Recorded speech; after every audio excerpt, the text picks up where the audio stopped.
Hi everyone, I'm Renee and welcome to my channel. Today I have a great recipe to share with you. I'm going to show you this chocolate bundt cake.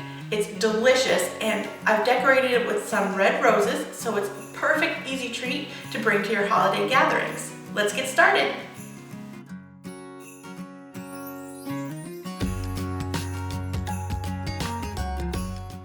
In a bowl, I'm going to combine 1 3/4 cups of all-purpose flour with 2 cups of granulated sugar and 3/4 cup of cocoa powder. I like to use the Hershey's Special Dark, as well as 1 teaspoon baking powder, 2 teaspoons baking soda, and 1 teaspoon of salt. Give these ingredients a whisk to combine them. I will have a full ingredient list as well as metric measurements down in the description box below. Go ahead and set this mixture aside. In a separate bowl, I'll add 2 whole eggs and then I'll slightly beat them to break up the yolks, and this will make it easier for them to mix into the wet ingredients. To the eggs, add 1 cup of buttermilk, 1/2 cup of vegetable oil, and 2 teaspoons of vanilla extract. Go ahead and mix these ingredients together.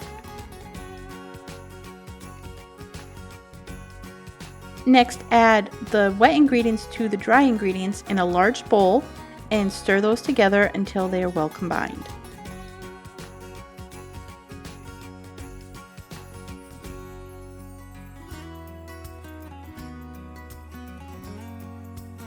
And to this mixture, add 1 cup of hot, freshly brewed coffee and give that a stir to combine that fully. Adding the hot coffee to the mixture after all the rest of the ingredients are incorporated is going to keep the hot liquid from scrambling the eggs. Stop mixing as soon as the batter is smooth. It is pretty liquidy at this point. I am using a bundt pan that I have lightly sprayed with a baking spray that has flour in it, and all that's left to do is pour the batter in. It should fill the pan about 3/4 of the way. I believe this is a 9-inch bundt pan.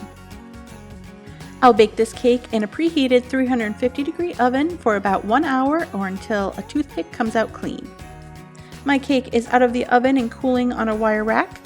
I'm going to work on the glaze. Here I have 2 cups of powdered sugar, and to that I'm adding 1/2 stick or 4 tablespoons of melted unsalted butter, and I'm going to start mixing this into the sugar first. It is going to be a little bit too thick to fully combine, but I want to start mixing this in so I can gauge how much extra liquid needs to be added to thin the icing. Once the butter has been mostly mixed in, you can start adding some warm milk or hot water. I'm going to start with 2 tablespoons of warm milk and 2 teaspoons of vanilla extract. I'm using clear, so I have a fairly white icing, but you can use pure vanilla extract as well. Now I'm just stirring this mixture until it's nice and smooth.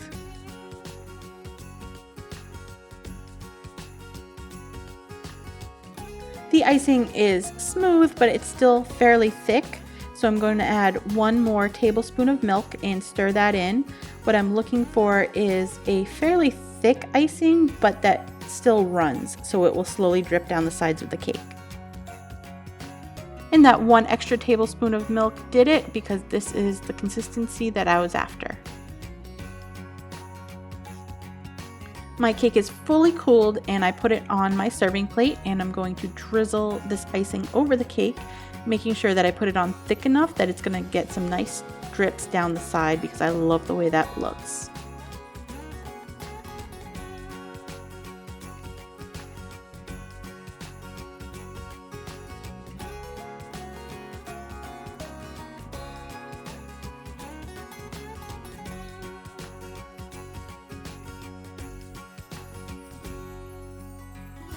Those drips look beautiful. Now I just need to let the cake sit for a little bit so that icing develops a nice crust.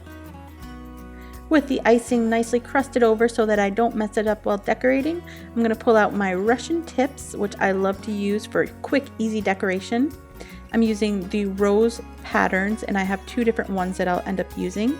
This first one, I have striped the bag with some white icing as well as red icing, so it has a little bit of dimension to it. And I'm just going to pipe some of these roses all the way around the top of the bundt cake.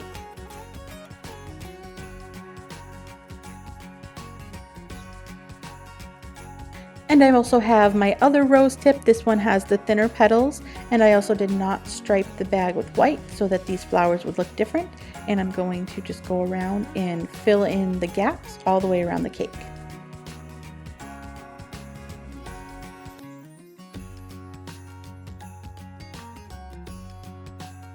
Now I'll just finish off the arrangement with some green leaves.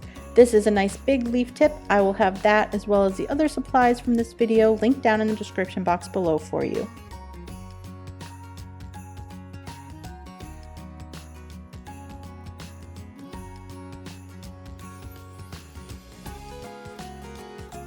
And that's it. This cake was so easy. I love that there's not a whole lot of tools involved. It comes together so quick, and not only is it delicious, but it decorated this way, it's perfect for the holidays.